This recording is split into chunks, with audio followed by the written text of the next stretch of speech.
உள்ள ஆமணங்குளம் கல்லுமலை பிள்ளையார் ஆலயத்திலும் ஒரு விகாரை ஒன்று எழுந்திருக்கிறது. விகாரையினுடைய கட்டுமானங்கள் எழுந்திருக்கின்றன. தொடர்ச்சியாக குருந்தூர் மலை, வெடுக்குநாரி மலை மற்றும் திரியாய், தையிட்டி என்று தமிழ் மக்களுடைய நிலங்கள் தொல்லியல் ரீதியாகவும் கல்ச்சரல் ஜெனோசைட் ரீதியாகவும் அது மட்டுமில்லாமல் தமிழ் மக்களுடைய தனியார் நிலங்கள் திட்டமிட்ட வகையிலும் ஆக்கிரமிக்கப்படுகின்றன.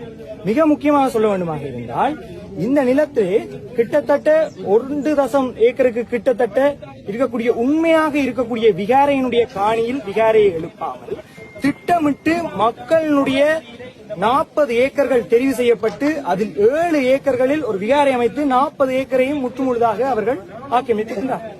தற்போது அவர்கள் இந்த பிரச்சனை பூதாகரமானவுடன் மிக தெளிவாக மக்கள் விளங்கிக் கொள்ள வேண்டும். நைனாதீவு விகாராதிபதி மற்றும் ஆரியகுல விகாராதிபதி அவர்கள் மக்களுக்காக தெரிவித்திருக்கின்றார்கள் என்னவென்றால், இது சட்டவிரோதமாக கட்டுப்பட்ட விகாரை, இது பாவச் செயல் என்பதனை, இது மிக பெரும் தவறு என்பதனை அவர்கள் மிக அழுத்தம் திருத்தமாக தெரிவித்திருக்கின்றார்கள். தற்போதைய நிலையில் 4 கட்டமாக தாங்கள் அவர்களுடைய மக்களுடைய நிலங்களை விடுவிப்பதாக அரசாங்கம் பேச்சுவார்த்தையில் ஈடுபட்டுக் கொண்டிருக்கின்றார்கள். மக்களுடைய நிலங்களை விடுவிப்பதாக இருந்தால் ஒரே கட்டமாக விடுவிக்கலாம் தானே, இதற்காக 4 கட்டமாக விடுவிக்க வேண்டும்?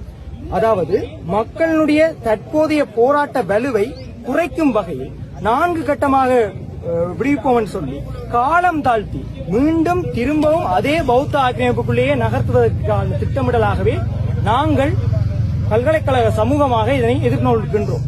இது மட்டுமில்லாமல் மிக தெளிவாக சொல்ல வேண்டுமாக இருந்தால், மக்களுடைய நிலங்களை எதற்காக இவர்கள் ஆக்கிரமிப்புகின்றார்கள்?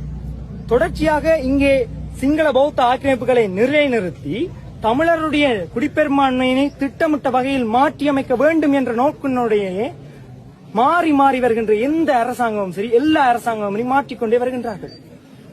இதில் நாங்கள் கேட்கின்ற விடயம் இதுதான் என்னவென்றால், இந்த அரசாங்கத்தினை எங்களுடைய மக்கள் ஏதோ ஒரு வகையில் இவர்கள் இனவாதமற்று செயற்படுவார்கள், மக்களுக்காக நடப்பார்கள் என்று நம்பித்தானே வாக்களித்தார்கள். அந்த நம்பிக்கைக்கான வாக்குகள் எல்லாம் இன்றைக்கு வந்து முற்றுமுழுதாக ஏமாற்றமாக மாறி இருக்கின்றது. இதற்கான பதில் என்ன?